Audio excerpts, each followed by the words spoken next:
Hello all, welcome to my channel Shravana Karthikam. ఈరోజు కార్తీక మాసం రెండవ రోజు శుక్ల విద్య. ఈరోజు కార్తీక పురాణం 2వ అధ్యాయం సోమవార వ్రత మహిమ. జనక, ఇంతవరకు నీకు కార్తీక మాసమునందు ఆచరించవలసిన విధిక్రమము మాత్రమే తెలియజేసి తిని. కార్తీక మాసములో సోమవార వ్రతమునకు ప్రత్యేక ప్రాముఖ్యత కలదు. కాన సోమవార వ్రత విధానమును దాని మహిమను గురించి వివరింతును. సావధానుడివై ఆలకింపుము. కార్తీక మాసములో సోమవారము శివునికి అత్యంత ప్రీతికరమైన రోజు.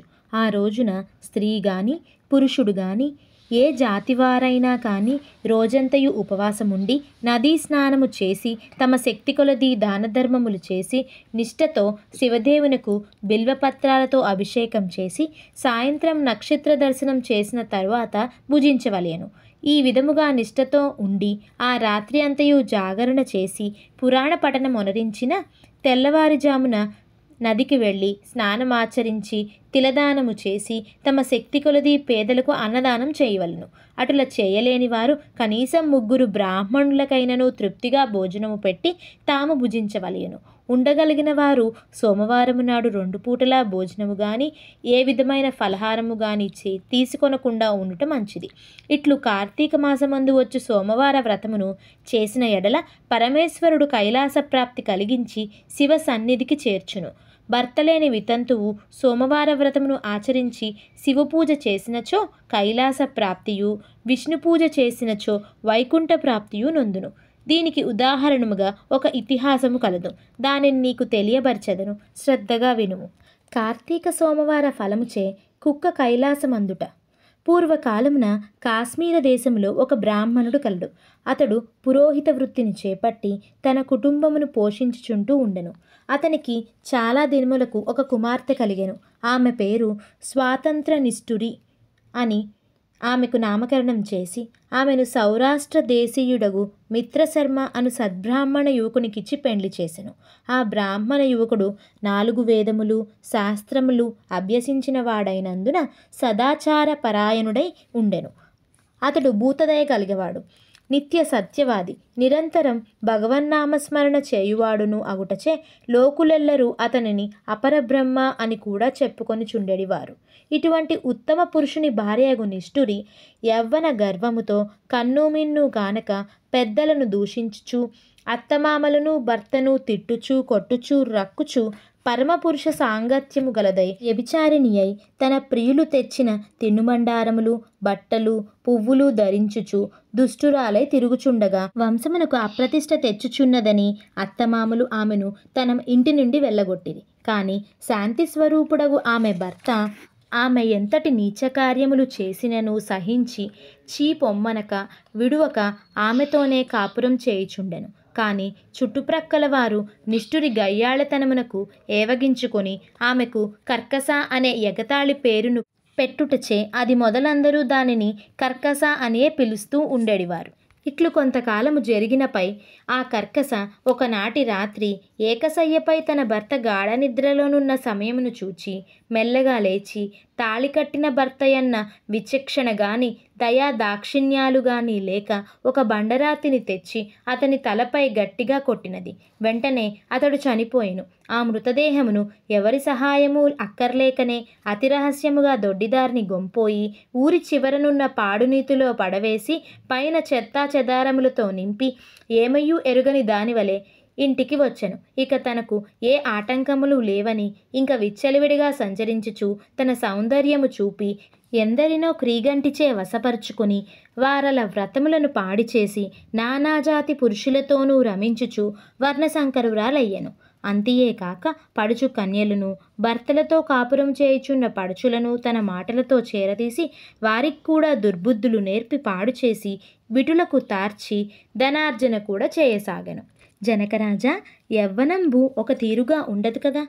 క్రమక్రమంగా ఆమెలోని యవ్వనము నశించినది. శరీరమందు మేహ వ్రణములు బయలుదేరినవి. ఆ వ్రణముల నుండి చీము రక్తము రసికారుట ప్రారంభమయ్యెను. దానికి తోడు శరీరమంతా కుష్ఠవ్యాధి బయలుదేరి దుర్గంధము వెడలుచున్నది. దినదినము శరీర పటత్వము కృశించి కురూపి అయి భయంకర రోగములతో బాధపడుచున్నది. ఆమె యవ్వనములో నుండగా ఎన్నో విధాల తృప్తి కలిగించిన విటులు ఏ ఒక్కరూ ఇప్పుడు ఆమెను తొంగి చూడరైతిరి. ఆ పరిసర ప్రాంతానికి వెళ్ళిన ఎడల తమ నెటులైనను పలకరించునని ఆ వీధి మొగమైనను చూడకుండిరి. కర్కస ఇటుల నరకబాధలు అనుభవించుచు పురుగులు పడి కొంతకాలమునకు మరణించినది. బ్రతికినన్నాళ్ళు ఒక్కనాడైనను పురాణ శ్రవణమైనను చేయను పాపిష్ఠురాలు కదా. చనిపోయిన వెంటనే భయంకరులైన యమభటులు ఆమెను గొంపోయి ప్రేతరాజగు యముని సన్నిధిలో ఉంచగా యమధర్మరాజు చిత్రగుప్తుల వారిచే ఆమె పాపపుణ్యములు జాబితాని చూపించి, భటులారా, ఈమె పాపచరితము అంతింత కాదు, వెంటనే ఈమెను తీసుకువెళ్ళి ఎర్రగా కాల్చిన ఇనుప స్తంభమునకు కట్టబెట్టుడు అని ఆజ్ఞాపించను. విటులతో సుఖించినందులకు గాను యమభటులామెను ఎర్రగా కాల్చిన ఇనుప స్తంభమును కౌగిలించుకోమని చెప్పిరి. భర్తను బండరాతితో కొట్టి చంపినందుకు గాను ఇనుప గదలతో కొట్టిరి. పతివ్రతలను వ్యభిచారిణులుగా చేసినందులకు సలసల కాగిన నూనెలో పడవేసిరి. తల్లిదండ్రులకు అత్తమామలకు అపకీర్తి తెచ్చినందులకు సీసము కరిగించి నోటిలోనూ చెవులలోనూ పోసి ఇనుప కడ్డీలను కాల్చి వాతలు పెట్టిరి. తుదకు కుంభీపాకమను నరకములో వేయగా అందు ఇనప ముక్కులు గల కాకులు, విష సర్పాలు, తేళ్లు, జెర్రులు కుట్టినవి. ఆమె చేసిన పాపములకు ఇటు 7 తరాల వాళ్ళు అటు 7 తరాల వాళ్ళు నరకబాధలు పడుచుండిరి. ఈ ప్రకారముగా నరకబాధలు అనుభవించి కడకు కళింగ దేశమున కుక్క జన్మమెత్తి ఆకలి బాధ పడలేక ఇల్లిల్లు తిరుగుచుండగా కర్రలతో కొట్టువారు కొట్టుచు, తిట్టువారు తిట్టుచు, తరుమువారు తరుముచూ ఉండిరి. ఇట్లుండగా ఒకానొక శ్రోత్రియ బ్రాహ్మణుడు కార్తీక సోమవార వ్రతమాచరించి ఉపవాసముండి సాయంకాలము నక్షత్ర దర్శనము చేసి బలియన్నము అరుగుపై పెట్టి కాళ్ళు చేతులు కడుక్కొనుటకై లోనికేగిన సమయమున ఈ కుక్క వచ్చి ఆ బలియన్నము తినెను.